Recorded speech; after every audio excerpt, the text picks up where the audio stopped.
Welcome to Garden Wise Adventures. My name is Malie, and today I wanted to talk to you a little bit about Pepita Squash. Now, I've grown Pepita Squash for 2 years. This is my second year.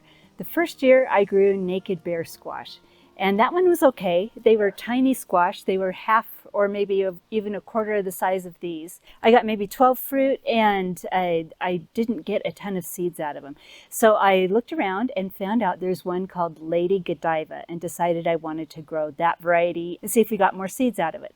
Now, before we go any further, if you have never eaten Pepita squash, let me show you what they look like. Now, Pepita squash are obviously from kind of pumpkin-looking plants, squash plants, and their seeds are a little bit different. These plants are grown only for the seeds. Now, I've heard that the flesh is edible, but not really tasty, and I've never tried it, and I don't think I'm going to try it. But this is what the pepitas look like when you buy them in the store. They're the green seeds. I use them in granola and trail mix and all sorts of things like that. These are the ones that I bought from the store.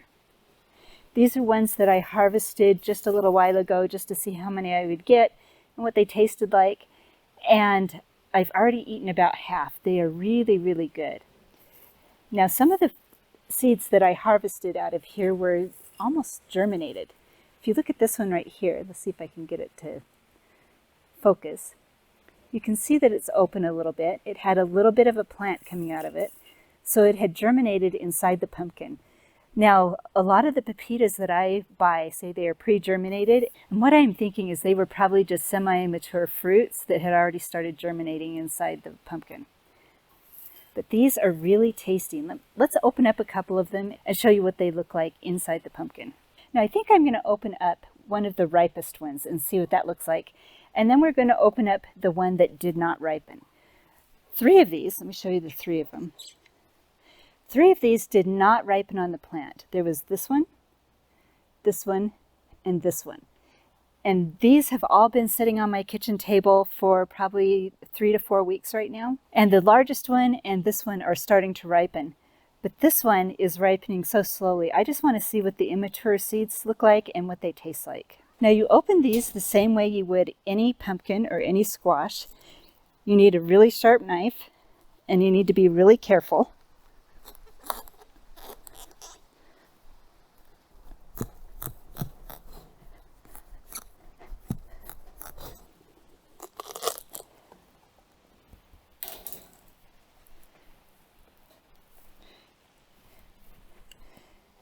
And this is what it looks like on the inside. You've got several different pockets of seeds. The flesh is pretty dry and stringy. That's why it's not very good to eat. But it doesn't look like many of these, except for this one. Look at this right here. We have one that fully germinated inside the pumpkin. So this is way more mature than it really needs to be. Here's one that has started to germinate. Let's pull this out. You can see that this one has started to germinate. Now I'm going to keep the ones that have germinated and keep the ones that haven't germinated. This is what they look like when they haven't germinated. And they're very easy just to pull out of the pumpkin. Now, I did not wash the other ones that I harvested, and they were really good. They had really good flavor. As you can see, they don't really have a lot of the pumpkin garbage around them, but you can soak these and wash them if you want. But I was afraid that with these as mature as they were, that they would start to germinate more. Now, the ones that I'm not going to keep are the ones that look like this. They're very soft and they're not filled out inside. They're just basically the shell. They didn't mature all the way.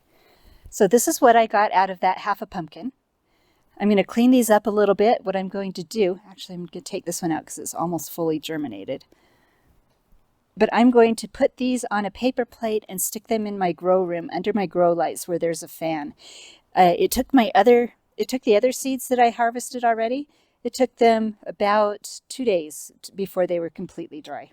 So now let's open up the unripe one and see what it looks like.